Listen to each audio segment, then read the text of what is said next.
Welcome to the Can't Stop Playing podcast. That's the name we have at the moment, so let me know in the comments below what you think of that name, Can't Stop Playing podcast. I think it's got quite a good ring to it. So in this podcast, we've got loads of stuff happening, loads of game talk about E3 as well. So at one point in the podcast, I do tease I am going to Paris. I can actually confirm I'm going to Paris to play Watch Dogs. So if you've got any requirements or stuff you want to see from Watch Dogs, I can show everything I think apart from the cutscenes as far as I know. So let me know in the comments below what you want to see from Watch Dogs, and I'll try and read them before I play on Friday. But hopefully next week you'll see some Watch Dogs on this channel. So be excited and enjoy the podcast. What is going on, guys and girls? Welcome to the Can't Stop Playing podcast for the week of May 12th. I'm your host, Zach, or Ghost Robo, and joining us today is a man who's headed to the Eiffel Tower, Scott GameRiot. Hello, how you doing? Why are you going to France? I can't say. It's a big European secret. It is. It's just like a festival. No, I don't know. I can't say it. Hopefully you'll know next week. That would be... I'm very excited for you. But speaking of festivals, what is this Eurovision thing? It was filling up my Twitter feed, and I have no idea what it is. Basically, it's like every European country has they select a singer, and then basically the best singer wins, but it always turns into a sort of political thing. So they sort of vote for their nearest country or their favourite country, not their favourite singer. So it's very weird. So the UK isn't very popular, so we tend to come normally last. Aww. Now, do they pick a popular singer, a on-tour star? It normally has to be a new singer. Okay. So it has to be someone that's not been popular. So it's like American Idol, but also Miss America, a country pageant mixed with a singing competition. It's very odd. I don't watch it personally, but it's weird. It's very weird. It seemed like quite the big deal. Everybody, I'm guessing there's a little bit of that personal country pride that goes into it. Exactly, yeah. We won Eurovision. Yeah, and guy, I think the guy that won was Polish. I think he was Polish, and he had it was like a woman with a beard. Nice. So yeah. Very, very odd. It sounds more like a crazy video game competition, like Eurovision, where everyone puts on their Oculus and goes to battle. But apparently, they are just singing. We're going to be singing about quite a few things. There was some big news this week. But before we get to that, what have you been doing this week, Scott? The one that pops out of my mind at the moment is probably Batman. Batman and Walking Dead is what I've been playing mostly. What's the other game I've been playing? I feel like I've forgotten something. Spider-Man? Perhaps Spider-Man, yeah. I'll probably a bit more Spider-Man. We're kind of in that dead period of the year. This is probably the ultimate low point. There are a few things this week, like you mentioned, Walking Dead. I've been playing Super Time Force, which is a lot of fun, but April was sort of slow, and the beginning of May was really slow, so now we're just at this It's getting started soon, though, isn't it? May's going to turn into quite a good month, I think. Got Mario Kart, got Wolfenstein, we got Watch Dogs as well, so we're there's ready a few games coming. Jump off that ramp and get back into gear. But tell me about The Walking Dead without spoiling the story. It's been, 2 months since the last one. How do you think episode 3 of season 2 fares? First of all, I'd say these episodes come out a little bit quicker, personally. I think it takes a little bit too long. But this episode's probably one of my favourite episodes. I've been hearing mixed stuff, but generally pretty positive reviews on the game. There's some quite big decisions in the game. Stuff where you can perhaps watch stuff or you can walk away. And I think it's some pretty important decisions in this one, and I enjoyed it a lot. I don't want to spoil it too much, but it's got my thumbs up for sure. Awesome. I will say I've played about half of it, and I think they do a great job of making Carver seem so menacing. I hate that guy so much. So much, yeah. Every time he's on screen, I just want to punch my TV and knock him out. It's I think that's a testament to their writing, that they've created such a very evil villain that you genuinely detest. Every time, oh yeah, it seems so awful. Now you play on the PC, correct? Correct, yeah. Do you have any of the performance hiccups? Because nope. What I can't understand is I'm playing on PS3, and this is their 9th episode technically for Walking Dead. They had 5 season 1, 400 days, and now 3 of season 2, and it freezes, it hiccups, it desyncs, it takes forever between load screens. I had it freeze on a trophy pop-up. Oh, God. I can't understand. What must be happening is that they wrote the code and they can't change it or something. They can't, in order to improve it. Sense. Yeah. It's just not. All the past decisions and stuff have to be in the same code or something. I don't know. Right. There's no way to improve it. It's mind-boggling. And weren't there talks at one time that they were going to release this for next gen, or am I crazy? I think they are at some point. Yeah, I don't know why they would do that. Perhaps. Maybe they'll do like a full season 1, season 2. Yeah, like a game of the year thing. Yeah, maybe. next gen disc compilation, which I guess would be interesting. How do you feel about all of this, whatever you want to call it? What is it called? Episodic gaming. Are you still on board with this? It seems like more and more people get frustrated with the fact that there's these big delays. We know Telltale has more of these games in the works. Do you think that Walking Dead would be just as alluring or even more alluring if they said, hey, 1 disc, 5 episodes, boom, enjoy? I don't mind the wait. It's the fact that sometimes I think just things a little bit too long. I think a month is just take. I always end up forgetting the characters almost when obviously I get reminded when you do like little. This is what happened last time, and I thought, okay, now I remember. But I forget literally almost everything from that last episode, and it does take me a little while to sort of get back into the mindset of Clementine and all the other past characters, obviously Carver and stuff. But yeah, I like him still, but sometimes it's like a little bit more like filler episodes, and it's sometimes they're not as good. But I think they just need to like get the time frame down a little bit. Perhaps like 1 every 2 weeks would be really nice. Quite a fast sort of like cycle where it's almost like a TV show. You sort of plan the next one.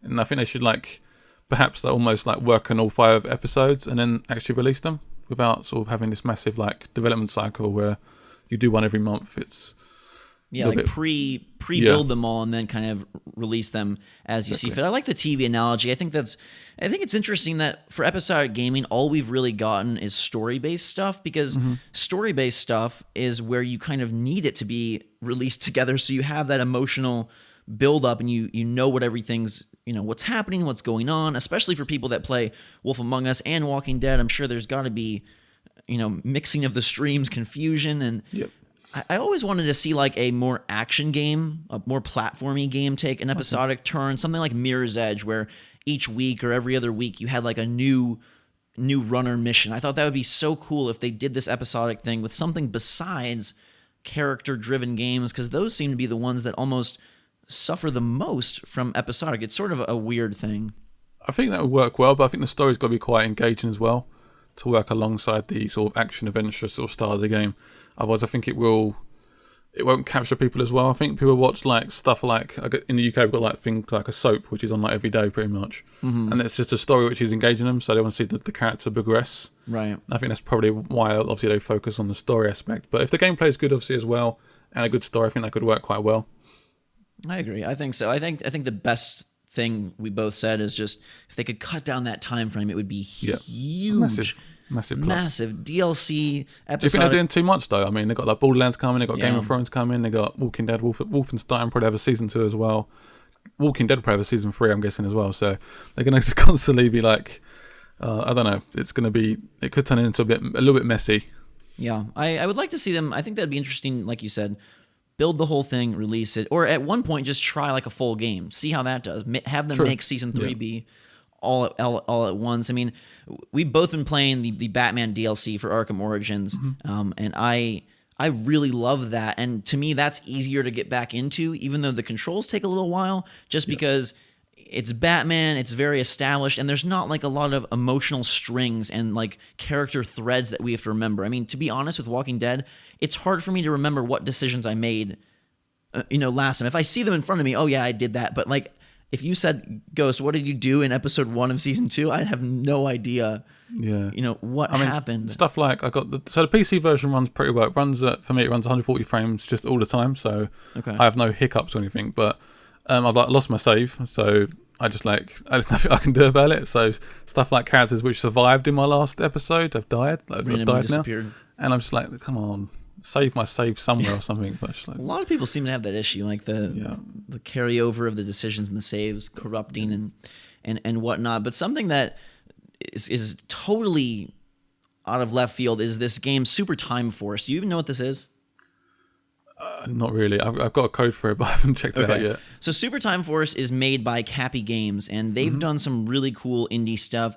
They did Critter Crunch a long time ago. They did Might and Magic Clash of Heroes, which was a fun strategy game for handhelds, and then it later came to consoles. They are the people who are making Below, which has got a lot of hype on PlayStation 4 as an indie game. But this game, Super Time Force, has been in development for a long time. I played it at PAX East in the beginning of 2013. And to try and explain it, it's basically a old school 2D side-scrolling shooter, except you can rewind time and then be a different character, except all of your characters are still carrying out their actions, which gets so... It sounds confusing, but it's absolutely epic once it really clicks with you, because you'll have one character, say a heavy gunner, go through the level, and he'll die, and then you can rewind time and maybe bring back a faster character that can shoot through walls, and now you have two people simultaneously going through the level, assisting each other as they're working through, and it's really a lot of fun. It sounds very confusing from when you explain it, but I'm sure it sounds very interesting. I'd like to see when it's a nice twist on, retro is kind of a big thing. People like to do that, and I think it nails the control side of things and nails sort of that, okay, get into this level for 5-10 minutes, boom, you're done, and kind of that bite size.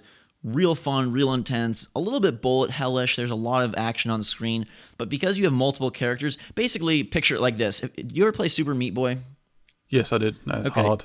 Yes, it is stressful. Very stressful and hard. You know, at the end of the level, it would show all the little Meat Boys going through the stage? Oh, yeah. Okay, so this game is just like that, except those characters, their actions still exist. So, like, if your guy shot a robot, that robot will be shot by your past life. So it's basically like co-op with yourself over and over and over. That sounds really weird. Again, because you can go back in time and do this sometimes 30 times a level. So you may have 30 different versions of yourself playing through the level, all kind of culminating, in beating the level, everybody together. And there's a bunch of characters you can collect along the way, so you're always adding new options. It's a really cool game. It's got a totally goofy storyline that I'm not really a fan of when games get too goofy. That's kind of, like they get over the top and immature. But this one kind of straddles that line really nice of being fun and silly and hilarious, but not too much. It's a really cool game. It's Xbox One and 360, and I would definitely Microsoft say Microsoft consoles then. Yeah, it's a Microsoft exclusive, but there's no reason why it's better on next gen at all. The graphics are incredibly simplistic. Yeah, it's basically pretty simple. Have you been playing anything else this week? I know it's slow. Just Batman and Spider-Man. So I've been playing the first Batman game on my channel. That brings back so many memories. That game was so fun to play, and I love this sort of more constrained environment of the Asylum. Just works so well, and the Joker's so good in this game. That year was such a great year too. Oh yeah, what else came out that year? Wasn't that Batman, Uncharted 2, and Assassin's Creed 2? Like ridiculous. I think it was that. Yeah, absolutely ridiculous. The other thing I've been playing. That's not a continuation. I beat Dark Souls 2, which is victory extreme for me. Now I've beat Dark Souls 1, Dark Souls 2. That's probably my favorite gaming accomplishment, to be honest with you, is beating those two games. I will say that the ending was incredibly disappointing. Like, for a game that is so brutal, so difficult, so time-consuming, it just sort of, like, poops out at the very end and nothing. Like, did anyone say in the comments anything about that? Because I didn't understand. Like, I was reading through, and like Dark Souls is lauded for how subtle it is, and then all the stories and the item descriptions, and it's really, it's not in your face. You have to dig deep if you want, and I appreciate that. I think that's cool, but ultimately, the ending does fulfill sort of the cycle of the storyline, but there's no reward. It's not like you get a massive amount of souls. It's not like you get a new character or a new level opens up, and I don't know. You know how a lot of games these days are dropping us back into the world? Infamous Second Son just plops you back in the world. I almost wonder if that takes away from the ending, because it's like, hey, nothing happened. It does a little bit, but I don't know. Perhaps if they can work into saying, I don't know, if like a building exploded, that's exploded, and I don't know. It's doing I think it's just it just extends the value, and I think developers get a little bit scared of like obviously trading in games and stuff, so they have to sort of push that like DLC stuff and the sort of after completion stuff, so all the side stuff as well. So I think that's what they do. It does make sense. I don't mind that. I mean, stuff like, was it Fallout 3? I think they've done that with. I think it's Fallout 3. They just capped the game off, and that made no sense because obviously you want to go back and play the side stuff. So it can work in two ways. Sure, and I understand it fully. Like, there's a bunch of New Game Plus content for Dark Souls, and a lot of people are saying like that's where the real glory, is to be found. But I just wanted maybe even like a world-changing event, like the sun comes up, or I don't know, something that signified like I beat the game, like I beat probably 50 bosses along the way, and all I get is a tiny cutscene, and I'm dumped back in the world. So that was a little underwhelming. Yeah. Dark Souls doesn't really seem like a game that I'd want to play twice as well, honestly. Yeah.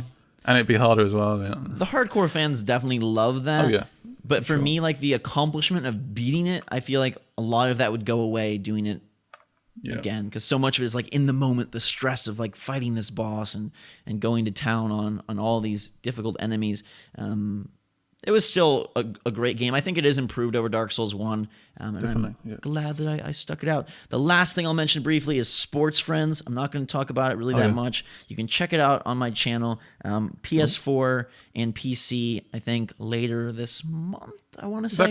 Is that ever going to be online? No, it's local only, which is a little bit of a bummer because it's insanely fun. It's a lot like Super Time Force, not in mechanics at all, but just that it's very simple, but a very cool concept that is just a joy to play. And I love competing in these ridiculous fake sports with my brothers. It's a lot of fun. That's when I really like indie games, when they do something completely unique and simple, and it just generally just works. That's when indie games really come good for me. Yeah, I think you hit it on the head right there, which is that I do like indie games when they do something unique and different, but when they try to be basically a small version of a big game, that's where I typically don't like it. But things that focus on one type of thing and do it so well, something like Mark of the Ninja with stealth, or like this Sports Friends with just goofy multiplayer, that's when they're really at the top of their game. So should we just briefly talk about some of the news with the news over the last week. So got the Xbox One has dropped the Kinect, hasn't it? Which is massive. Oh my God. To me, so let's talk about Microsoft for a little bit. They've gone back on a lot of their stuff recently, and it's from the start when they first launched the console. They seem to be backtracking a lot, which doesn't make them look very strong. It doesn't make the sort of decisions they made very clear as well. It's all very sort of jumbled up. Now they're talking about taking the Kinect away completely and making Xbox One stronger, like more powerful, basically. Not stronger, but more powerful as a console to sort of compete alongside the PS4, which then makes even less sense. It's just like they keep like putting stuff in and taking it back out again. It's very, very odd. Yeah, it's a bit of a lot of people were saying, oh, of course they had to do this. Nobody wanted the Kinect. But I think if you step back and look at it from like you were saying, just their stance on things, what they stood for and their vision, it was very surprising that they basically, gave up on that in a way. And to clarify, what they've done is starting June 9th, the Xbox One will be available without Kinect for $399, making it the same price as PlayStation 4. And this move was probably mostly just a straight numbers deal. They weren't selling enough. They wanted to sell more. Phil Spencer came in, wanted to make some changes. But yeah, it's interesting, that the digital future thing kind of got wiped aside, and now Kinect is also becoming an afterthought. Did you see that Harmonix in particular was very upset about this on Twitter? Oh, really? Like, they were not previously. I didn't see that. Yeah, Harmonix, the people who've made stuff like Rock Band and Rock Band 2. They're working on Disney Fantasia, which was a Kinect game, and I'm guessing some other future projects. Stuff like that. The publishers and developers must be a little bit. If they're working on Kinect stuff, they gotta be. What are you doing? Seriously. And it sounded like they weren't made aware because they were like, "Oh, great!" Their tweets were all like, "Wow, this is a great day!" Like they completely were, caught off guard. And ultimately, you have to do what's best for your bottom line brand. But for those companies, I do feel for them if they were definitely making a game focusing on Kinect. It's like that can't happen anymore. Really, you can't invest AAA dollars in Kinect if it's not guaranteed in every box. Well, I mean, I guess there's still like 5 million Kinects out there, but honestly, I've disconnected my Kinect because it gets so annoying. when I'm like playing a game and I speak, obviously, because I'm doing commentary, and it just picks up my freaking sound, or it never picks up my face when I walk in either. So half the things it says it doesn't do it for me. So I disconnected it, threw it to one side. I haven't really used it since. So. They gave this fact that 80% of Xbox One users use Kinect, which... All right, that's because it's connected when you put it in. You have to turn it on or something. They also said that Kinect is going to be more than $100 when it launches, as a separate peripheral. So that makes it even harder, because now someone's going to buy a $400 Xbox One and probably $130 or $150 Kinect. Like, that makes no sense. I mean, are they still selling the Kinect with the Xbox still? Is that completely scrapped altogether now? I don't know. Like, if they're going to have both. They said they're going to have a deluxe bundle still available. Okay. So maybe they will keep it at $500, and then just, if you want to buy them separately, although that seems totally silly. I'd be interested to know, like, if someone can let me in the comments whether this has convinced you to get an Xbox One. Though, is this the price drop, and obviously Connectless has now convinced you to actually buy the Xbox One? It'd be interesting to know that. Let us know in the comments. I mean, from my standpoint, I think this is a great move for them. I think it really puts them in a good spot, because even though you and I prefer PS4 and it's a faster, technically better piece of hardware, a lot of people probably don't care about that as much and just want to focus on the games. And I love that this places all the emphasis on the games. And they specifically said the reason they did this before E3 was that so E3 could be all about new games, which I think is so cool. I like that. Yeah, it's definitely a good move for me. I think it's going to sell them more consoles, and I think it's going to put them in line a little bit with the PS4. And honestly, I still think the Xbox One has better games coming and better games out already. So all props to them. And what do you also think about this new? So they've announced the Xbox Gold now. You don't need that to actually like access Netflix, right, and stuff like that. Do you think that's a positive as well? That's going to put them in. I definitely think so. I mean, they're trying to. It sounds like.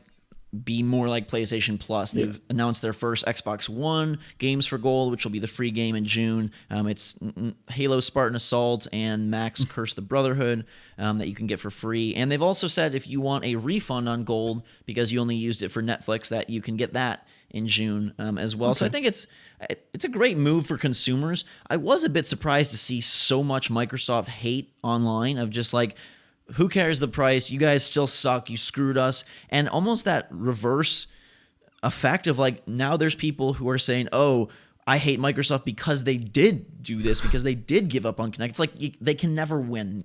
No company can ever win. Look, yeah, I think they've still got their fanboys, and I think Sony's still got their fanboys as well. But, I mean, generally, like we both say all the time, we just want good games. And absolutely. That's what we want to see. A lot of people are talking, is Sony going to react to this? Will Sony drop price? No. Yeah. They have no need to. They have no need to. They're in the lead, and I would bet they posted their, earnings, and it was all losses. Supposedly their executives and CEOs are taking massive pay cuts. So even though they're selling like gangbusters, that's an expensive system to make. Now, I heard a really interesting idea, and I wanted to ask you what you thought of it. Someone was saying, would you have preferred Sony to have made a $500 PS4 that performed significantly better than the current SKU, but it would be, sort of like how PS3 came out at $600, but it was a technical powerhouse, at least for the time. And not to say that PS4 isn't, but would you have wanted to pay more for even more of a system? And this comes in light of people not feeling like the graphical leap is that huge. Stuff like Watch Dogs not being able to achieve full 1080 on PS4, etc., etc. I mean, honestly, for me, I think the price was quite good. I think for now, it feels like it's a reasonable system to have. But I guess perhaps in the future, I'd say to anyone who thinks there's not a big enough jump to play Infamous Second Son and then tell me and say that again. But I think the PS4 at the moment is set around the right price, and it's got enough, just about enough power, I think. So, I mean, obviously, hopefully they can include this cloud gaming as well. That could perhaps make it stronger. A little. Yeah. I think it's about right. I think it is too, and I think you got to remember that if you look at Xbox 360 and PlayStation 3, go play something like Perfect Dark Zero, go play something like Resistance Fall of Man, and then play The Last of Us, and then play Halo 4, and notice the difference there. We're going to get that much of a difference or more out of these systems. Once they iron out how to develop for them, once they figure out all the tweaks, how they can maximize power, once they get the cloud stuff working, it's going to be much better, I think, than what we're getting right now. So this is not the cap. Infamous isn't the cap. That's not the highest, most pretty game you're going to see. I think that's on the actual low end of what we'll get 4 or 5 years down the road. But do you feel like the Xbox One at the moment is not strong enough? I feel like every time we talk about these games, they're always saying, I think the most latest ones have been obviously Watch Dogs and The Witcher won't be running in like full HD, which is what I sort of wanted from next gen. I wanted full HD. I wanted like at least 30 frames a second, and I don't think we're going to be getting that. I know a lot of people are going to say, well, we can't notice that. Honestly, you can notice it if you have the right screen or good eyes. I don't know, but you do notice the difference between native and upscaled. It's stretched. The stretch isn't nice to look at. I don't know. It's all stretched and ugly. I think it is a noticeable difference. I don't think it probably matters that much in terms of sales, because I think most people ultimately don't know enough or care enough about, it's 900p or it's 780p or it's 1080p.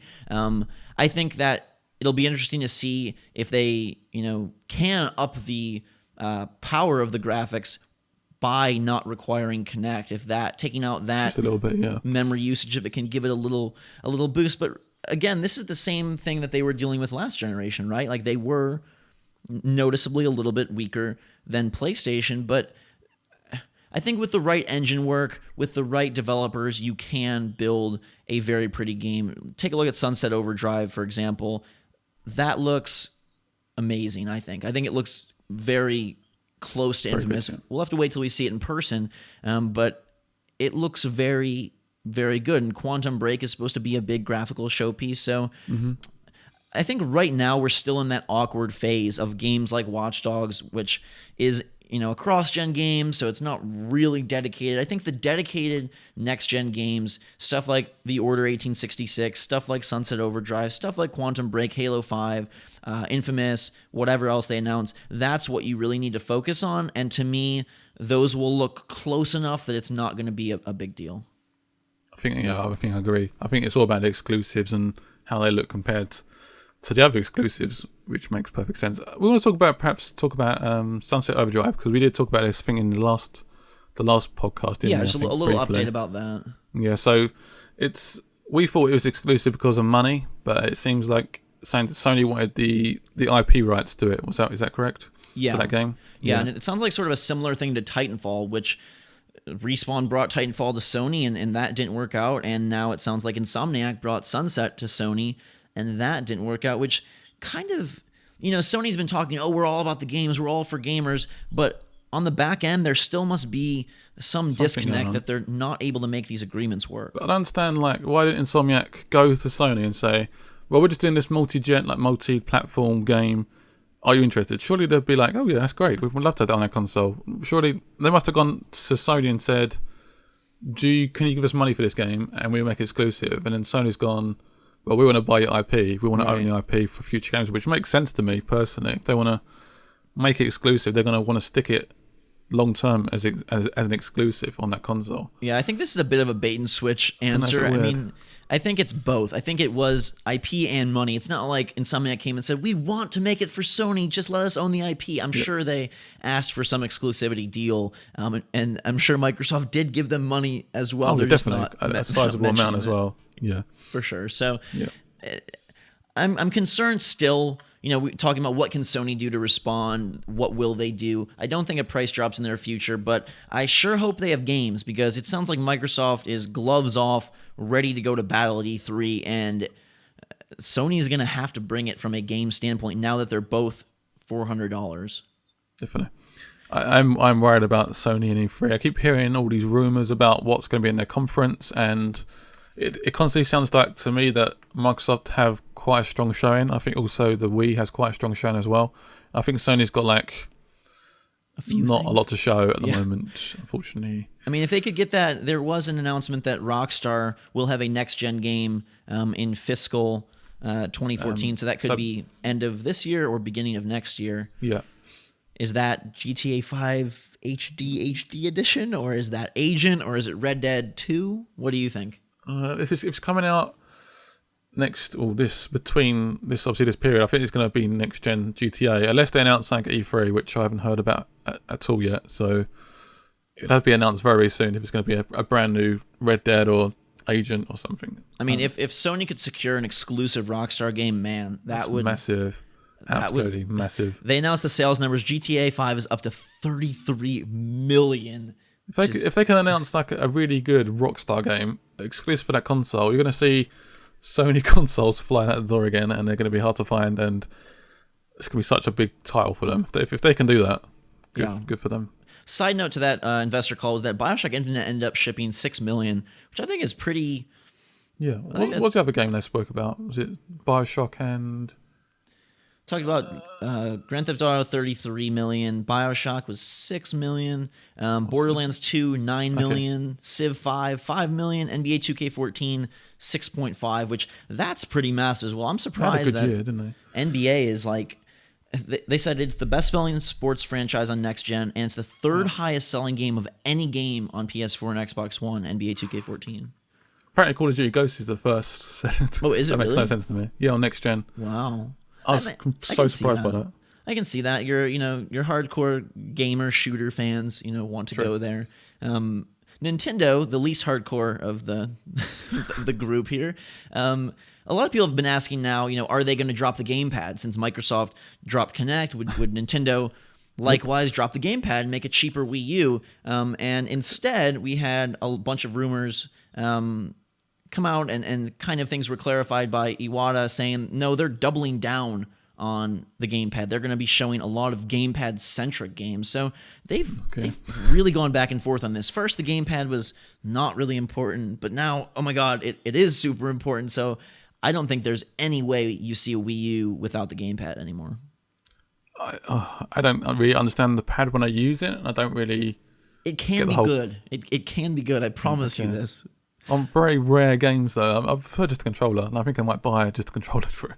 But yeah, I don't know. And on this call also, Iwata made some interesting comments. He said that he believes that one game could save the Wii U, sort of in the same way that he felt Pokemon Red and Blue saved the Game Boy back in the day. And I was trying to think of what game could they make that would be this game, because it can't be just Mario or Zelda.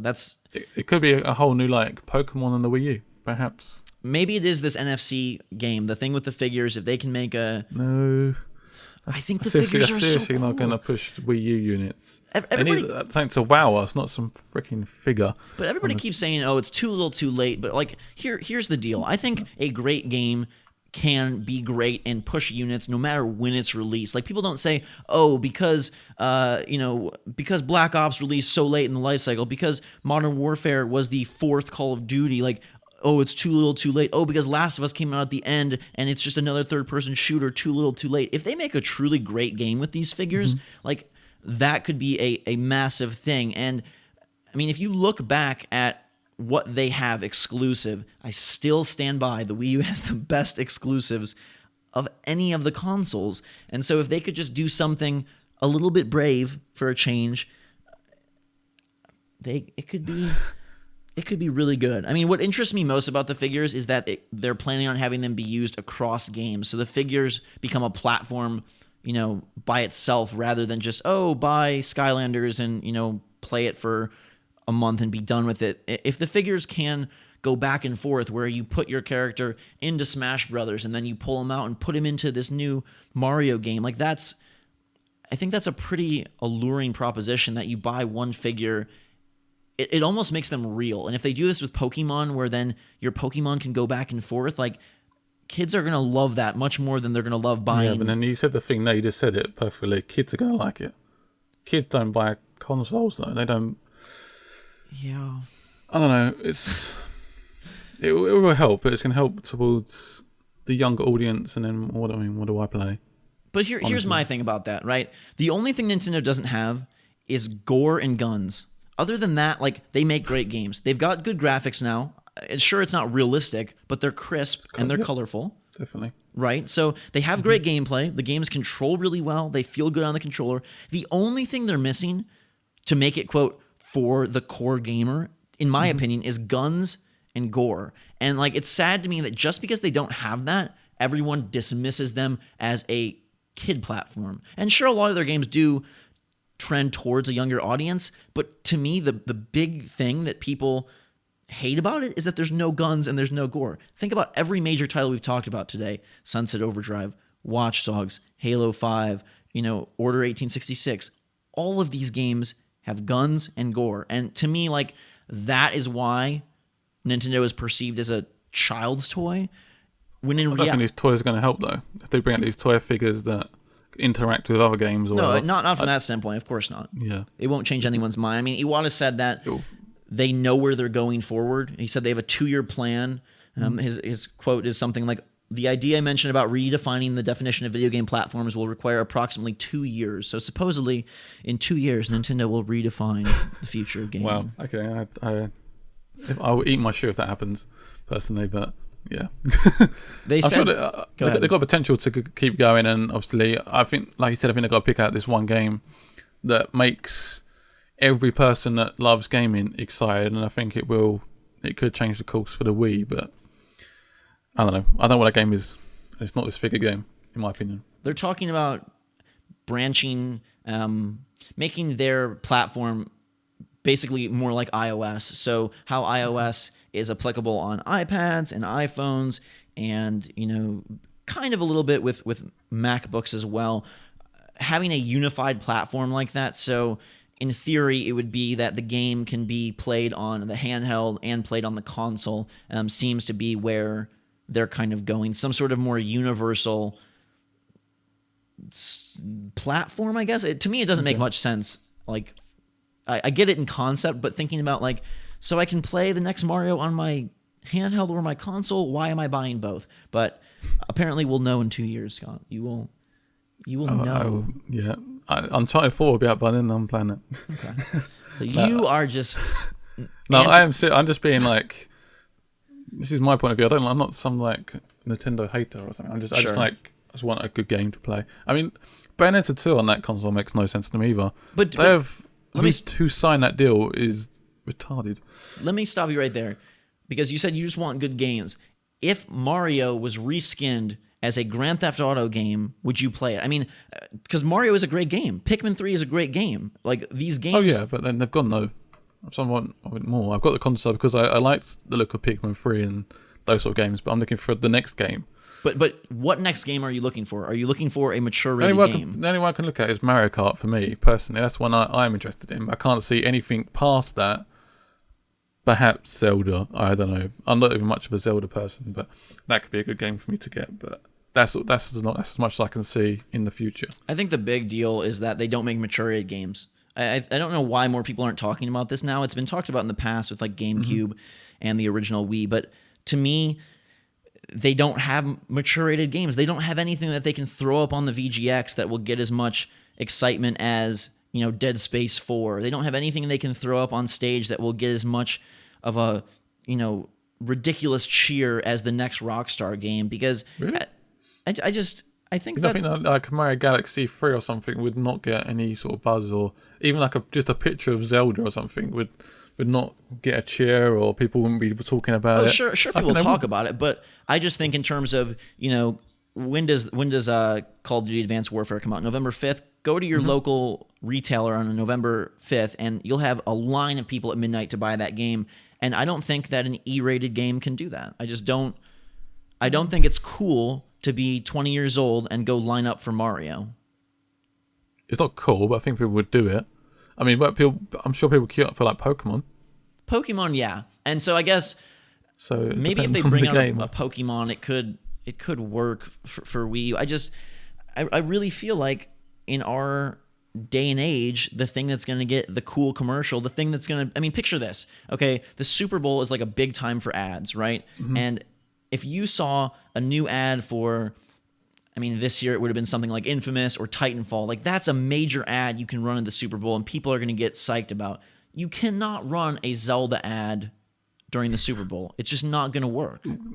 It will work because it's because of the people you're advertising to, isn't it? Right. It's But then that's people's opinion. They like to play those sort of games. That's obviously the Wii stuck in.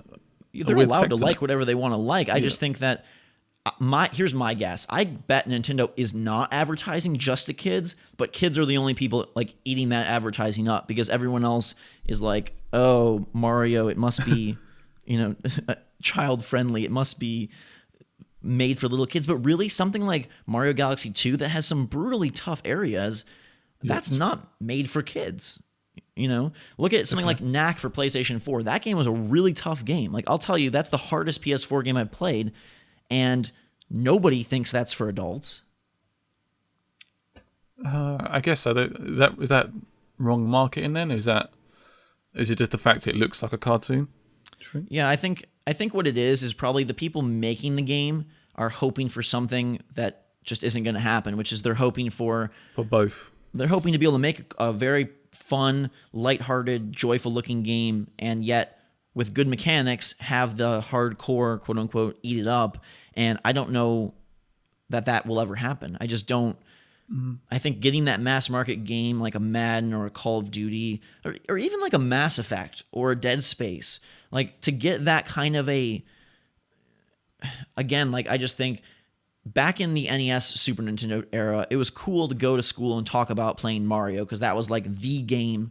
Games were young. It was very interesting. And then as we hit Mortal Kombat, as we hit Call of Duty, as we hit Grand Theft Auto, it's like, what kid, and I know this firsthand because my brother has grown up during this era. He's now 12, and ever since he was in first, second grade at his school, the kids did not want to play Mario on the playground. They wanted to play, Altair and Ezio. They wanted to play Call of Duty. And that's what's the cool thing to do.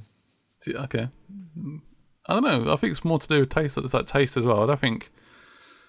I guess it's, if you're in a certain crowd or stuff, maybe you get influenced a little bit. I don't know. It's a hard one, isn't it? Poor Nintendo. Yeah. I feel bad for them. Do you? I don't feel bad. They got loads of money. They do, and that's one thing I wanted to point out that I don't know if we made clear. Like, neither of us think Nintendo's going anywhere.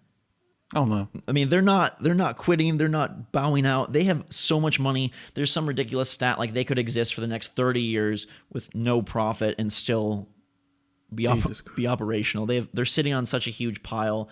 They're in fine shape. I don't worry about them. But do you think they got to take a different avenue now? Do you think they have to go down the more, fair enough, having Mario titles and stuff, but do you think they have to go down the more serious route as well, like blood, galore, guns, and just make it Nintendo vibe?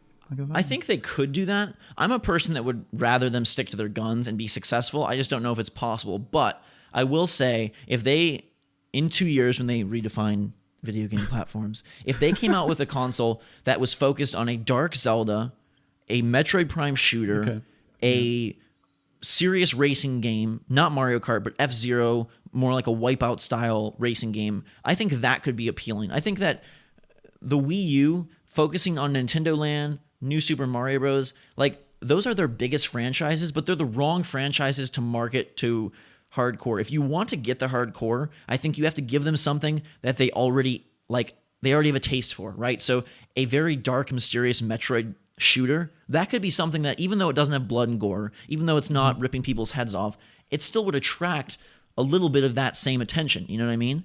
Or definitely. If they did a hardcore racer, or even something like a rebooted Star Fox, maybe, you have a little nostalgia, but it's not the character you get in Happy Meals, is what I'm trying to say, at McDonald's. You know what I mean? It's not the evil. Right. It's a little bit dark. Even Twilight Princess, I think, was the right step for Zelda to go darker. And my guess is that Zelda goes back that direction, a little more edgy, a little more hardcore. Yep, I definitely agree. Like, really sort of edgy, sort of trailery thing that gets people excited again. I don't know. We'll see. Now, the last thing news-wise we have to talk about here is Watch Dogs and its 8 trillion editions. I want to know which one you're getting. I don't know. I was going to get the standard normal edition, whatever the hell that is. I know what you mean. There's like a massive, literally a massive graph of all these special editions. You can buy one on Uplay, you can buy it on the PlayStation Store, you can buy one in certain shops, and it's like so confusing. It's all for like a different house, I think. It's not that big, is it? It's getting crazy. I mean, all these games are coming out. Even something like Infamous, like, you got this goofy vest thing over the game case. I got a beanie. Like it's weird to me how they have so much difference between like the European edition and the American edition, and then have all these. I guess it's because we're in the awkward phase of like Microsoft, Sony really trying to push their digital stores, stuff like Origin and Uplay trying to push their digital store, so they have their own perks. But do you think that it almost devalues everything you're getting if it's so spread out and so optional? Doesn't that make you feel like, well, this isn't even meaningful content to pay for? If I got a special edition, I want a special edition that has everything included. Not like, well, if I buy with that company, I'll get a white scarf. If I get that one, I'm going to get a white jacket. It's just puts all the same stuff into one freaking package. Yeah, it's really confusing people to like. The average buyer has no clue what the hell's going on. They just, and if they're like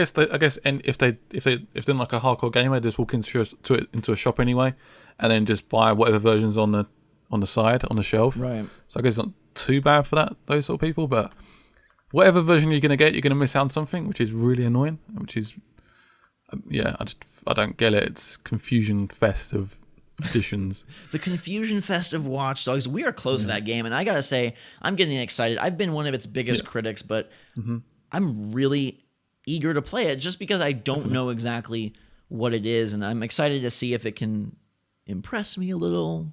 That would be. I just want to see gameplay of it. We keep seeing like they're doing the GTA thing, aren't they? Well, like where they just sort of show random angles, not actual gameplay. It's not like the behind Aiden angle. It's like this cinematic zoom boom angle, which we'll see. We've got what? It looks 2 weeks. Do you like all this like virtual reality stuff though? Is that like a lot of people said? It's all side stuff. You don't have to do it. It's stuff you can do, but it's still in the game. It still looks a bit wacky. It's taking more of a Saints Row turn, whereas I would prefer it to take more of a serious angle, because it started off, at least to me, it seemed like that. Like, you're this hacker and you got to do all this tech stuff, and like, sure, it's futuristic, but it seemed very grounded and reminded me of like LA Noire Future Edition. But adding in like Aiden makes himself pass out on the street and go into this like, what? Why? How? It's a bit random. I like the fact that I always thought Aiden was the hacker dude, but apparently he's not really a hacker. He's more of the action dude. It seems from this trailer. Like, they've got a hacker, very stereotypical, as like a lady with like shaved hair and lots of tattoos. And I thought he was the hacker, but it seems like he's got people behind him that are sort of helping him out. I think they kind of probably not redid his character, but it seems like reframed him as, like you're saying, instead of being this mastermind computer guy, now he's sort of like the hitman. It kind of feels like they make all the cool tech stuff, and he's like, I'll go kill them all. Bang, bang, bang, and just hits him with like a stick. So I don't know. Do you care about that, having the resolution drop? Does that affect you at all, it being 900p, as somebody who does appreciate higher visuals? Because I'm getting more tempted to play on the PC. That's what it's heading towards for me. I just want to play the best frames per second. Apparently it seems like hopefully it sticks at 30 frames per second, which you probably won't notice it too much, but if it's like a 30, then it sort of fluctuates between 20 when like explosions happen or something, it's going to be very painful to play. But yeah, I'm going to attempt to play on the PC, if not definitely the PS4. So I think it's just strange how, like, to me it doesn't matter if it's 900p or 1080. Like, okay, I to be honest probably won't be able to tell, but yeah, it's not much. Like, the thing that's frustrating is that this was supposed to be the next gen game. Like, it was supposed to be the defining PS4 or 3 or Xbox One launch title. Of course, it missed launch. That's fine. But now it's really feeling like a cross-gen thing as opposed to a showpiece for PS4. I mean, I can definitely say Infamous is significantly superior from a technical standpoint, and I don't think you can deny that at all. If you're denying that, you're probably a very, very hardcore Sony person. But yeah, it's not really. I don't know. I haven't played it yet, so I'll always play it. We shall see very soon. Well, that sort of does it for the news and stuff we've been playing. We're recording early this week because somebody has a magical France adventure in their future. Have you seen this? Before we start, this actually released a Sims 4 trailer. Oh, which is just a character creation thing. Are you excited for that game at all? I can say I've never played The Sims. Are you big on it? I've never played it. My sisters used to play a lot, and I think I used to play. I played the second one quite a bit. It's a huge seller, I know that. Yeah, it's definitely a big seller. I'm interested to see where they go with that game. It seems like the customization looks a little bit more realistic. You can sort of adjust things on the fly with with your mouse and stuff. So Are they pushing visuals a lot now, or it looks more like it's not like a massive jump. It looks more like a person. If that makes any sense. less alien-like? Yeah, exactly. That's good. Well, we have a very a lengthy letter section today. You guys were really good about sending in cool questions. If you want to send in your questions, comments, concerns, letters, or fairy tales, you can do that. Send it right now to ghostrobo@gmail.com with the subject line podcast. We'll probably make a dedicated podcast email in the near future. But right now, send it to me. The first one comes from Ethan, and he says, what do you think is most valued to current gamers? Graphics, gameplay, or story? For me, it's gameplay every time, but it's got to have a bit of. But it's got to have a bit of everything, though. I mean, it's got to have. If it's a AAA game and it's like I guess like a Last of Us, I need the story, I need the graphics as well. So, but for me, gameplay is always the most important for me. Yeah, I think so too. As long as the others are at an acceptable level, like exactly. If it looks like Metal Gear Solid 1 and it plays great, I'm gonna have a really tough time. Yeah, exactly. You got to have the immersion, you got to have the sound, you got to have the graphics, you got to have the everything really to sort of come together. That's what makes a great game. But having great gameplay is always a big plus. Do you know which console has the greatest gameplay? No. This is a trick question. This is a trick question. Trying to trip you up. Okay. The Wii U, Mario controls so well. Forget it. Liam from Montreal has a gripping letter here, so you might want to strap yourself in, Scott. This is an intense question. I might go for a flight. Liam from Montreal says, who do you think is most likely to go bankrupt between the two of you in the next 5 years? Definitely me. I would say me. Why? Oh, well, I don't know. Yeah, you do have a lot of stuff going on. But, I mean, I literally just... It's the first time I actually mentioning this at all, but I just literally bought a house. Yes, that's such a congratulations for you. Yeah, like, that's a big thing for me. That's expensive. Props, man. That's awesome. I'm super proud of you, and I'm so scared when I buy my first... whatever it ends up being, like the commitment level is just so huge. Yeah, like that's because you have Americans have more of a nature of renting, right? Where I think we see that as like a total waste. Let's just toss it into a bucket and burn it. Where it feels like if you invest it into like a house or something, you're potentially going to end up finishing and paying that house, and then you can move on to another house. And it's I don't know. I like Nike shoes, so that's why I think I might be. They keep releasing more and more, and I'm just like, I gotta have them. I gotta have them. And I think your girlfriend's out of town as well, so that's a factor, I think. Yeah. Girlfriends are expensive. That they are. Carter from Colorado writes in, hello, guys. Hope you guys are having a fun podcast. Are we having a fun podcast? No. That's terrible. Carter, thanks for making us aware of how rotten our day is going. His question is, if either of you could be an animal, which animal would you be? Oh, God. Some reason I got asked this in like a group interview once. Oh, really? And some reason this animal just popped into my head randomly. It's the worst animal, and we had to pick an animal and do an impression of the animal as well. Okay. For some reason I picked zebra. Okay, what's your impression? That's what we want to hear. No, I'm not hearing. Not doing that. Come on. What does the zebra even sound like? No. Zebra. No, what's your one? This is like a very common like psych question, almost like to get a little bit deeper into your mind. What would I say? Maybe a monkey, because they're really like active and fun. That's really weird. I was just thinking that in my head. I was thinking he's going to say monkey. I don't really look like a monkey, but I think they're kind of carefree, but also smart, and also very like they stick together. Like those monkeys, those monkey mamas. They stick with their family and stuff. Yeah, they stick together. This person is nameless. Their Google Plus name is Wonder, so I wonder who this Wonder is. But they ask, will you guys be doing any podcasts after E3? And no, we're going to stop it. Yeah, we're done. We're E3 done. comes, Screw it. We're flying away and never... No, I think the plan actually is to probably do daily shows as long as Scott can stay up. Really? That would be... I think that would be epic. That's what I would gun for. If we could do daily recaps, I think that'd be a lot of fun. like 4 a.m. or something my time. Yeah, because apparently the Sony conference is at 2 a.m. my time. Yeah, it screws me up. It's an 8-hour time difference. Oh, I hate your time difference. Why can't you move the country a bit closer or something? We could have a universal clock where everyone just operates on the same time. Some people, I can just move that whole big island just across to the UK a little bit more, and then time wouldn't be so bad. Just slide that dang thing over. Luke from the UK, from your home country. Do you know Luke? I know plenty of Lukes. Okay, so maybe this is one of them. He wants to know. Basically, he says that all of his friends have PlayStation 4, but he likes the games better on Xbox One. Do you think a new console should be about the games or about the friends? Ooh, that's a good question. That's a very tough question. It depends if you like playing multiplayer. If all your friends have PS4, I'd probably get a PS4 personally because, first of all, I think the console's better, but then you can play with your friends as well. Yeah, I would say it's an important aspect. Or you could buy an Xbox One and be that cool kid in your group of friends that has True.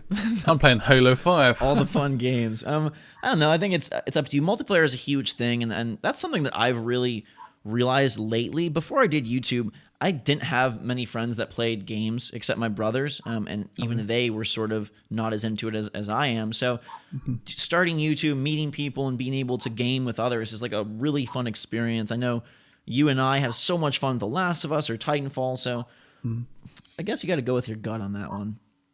Yeah, I'd say friends. PS4, yeah. Probably a good call. Yeah. Max writes in and says, we should have a little more input about this one. He says, what 3DS games would you recommend to a new owner of a 3DS? And I'm just going to answer this one because I know you don't really... Pokemon. Pokemon X and Y are great games. Super Mario 3D Land is excellent. I think the best game on 3DS is Zelda: A Link Between Worlds. That game is absolutely fantastic. It's such a fun game, and it looks, I think, a really cool visual style. Fire Emblem on 3DS is very good. Luigi's Mansion 2 is pretty fun. And the new Kirby Triple Deluxe, I'm enjoying a lot. It's a short game, though, so might not be worth full purchase. Mario Golf is a good one. There's actually 3DS has a very healthy lineup, and Smash Bros. Comes out in a couple months, so there's a lot of good stuff to play there. I think Nintendo is always more successful on the handheld end of things than... I agree. Yes, we know you agree. So. Jerry writes in, and I can't tell if he's angry or not, but he says, why don't you like Kesha? She is super talented and beautiful. Please explain. Who's this, sorry? This is Jerry. No, what's the question? Why don't you like Kesha, the artist, the music artist, the singer? Oh, okay. I don't know who it is. Scott doesn't even know who it is, so he can't love her because he doesn't even know. Sing us a song. Sing you a song? She sings Timber is her latest popular one with Pitbull. It's like poppy, hip-hoppy, gross music.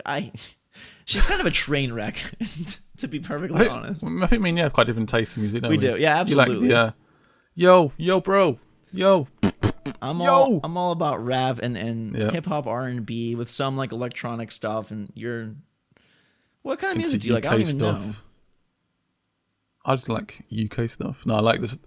We have like bands and stuff, so stuff like Oasis, Stereophonics, Kaiser Chiefs, stuff like that. A lot of local British stuff.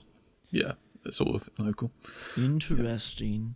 Yeah. All right, so getting back to the game spectrum of things, and we talked about this a little bit briefly, but AWG asks, what do you guys think so far of Season 2, and is there anything specific you would like in future seasons of The Walking Dead? Ooh.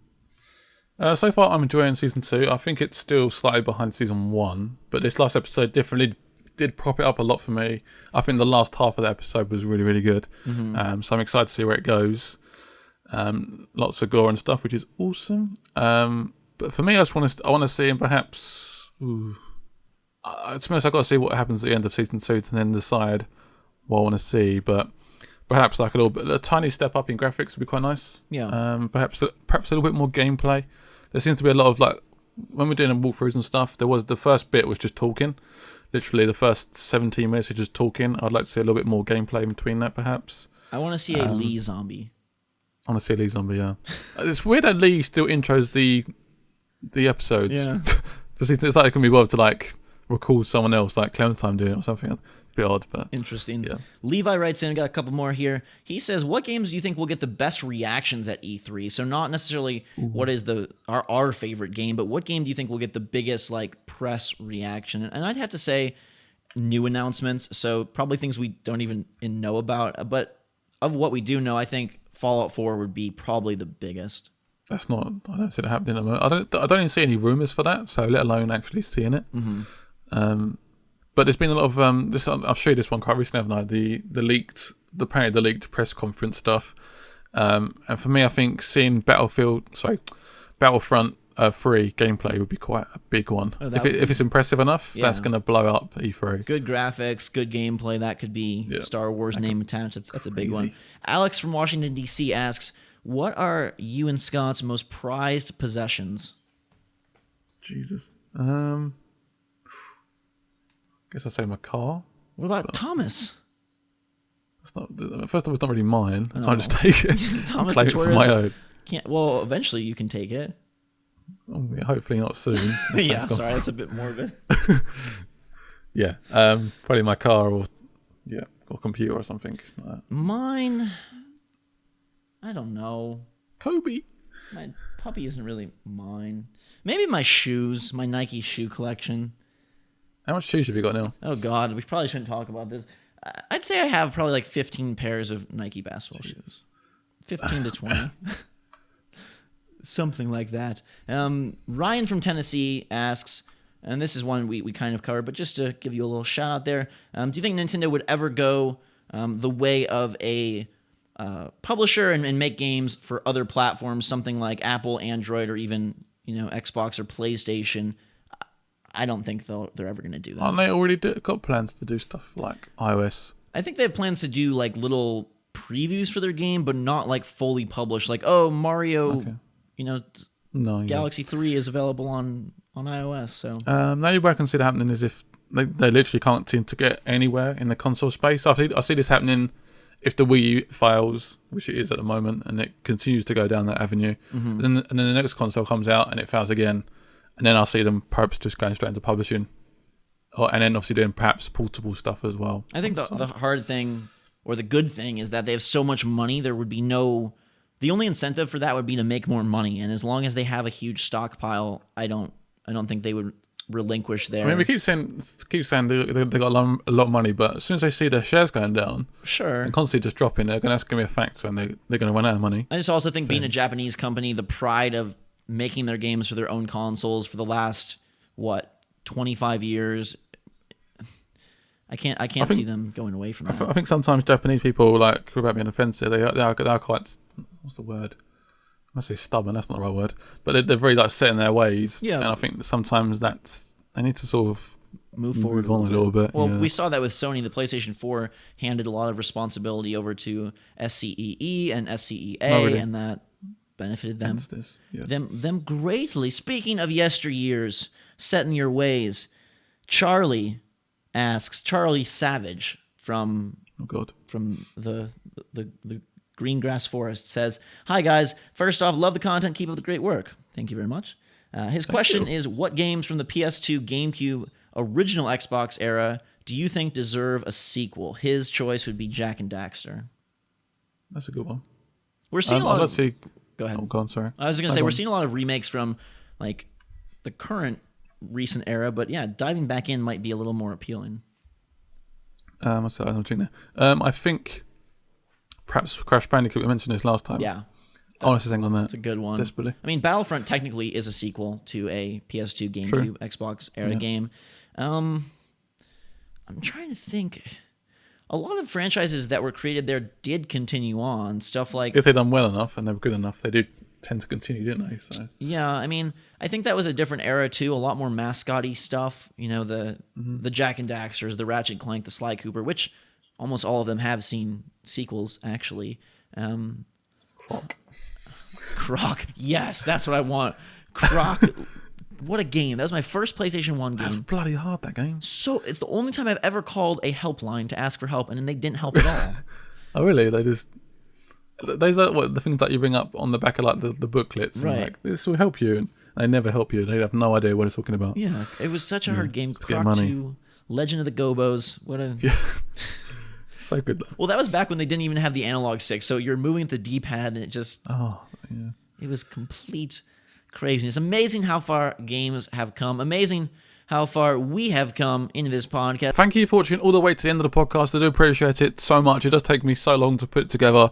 Obviously record it and then obviously put the gameplay on it and then obviously upload it. It takes a very, very long time. So I do appreciate all the support. Press the like button if you want to see more podcasts on a weekly basis. We are hoping to put it on iTunes over the next few weeks. Unfortunately, it does take a little bit of time, but we're hoping to upload all the podcasts we've done already and obviously add the new ones on as well. So that is the plan. So hope you want to see more. Leave a comment below with any sort of feedback and stuff on the podcast, and I will see you for the next one next week. Bye bye.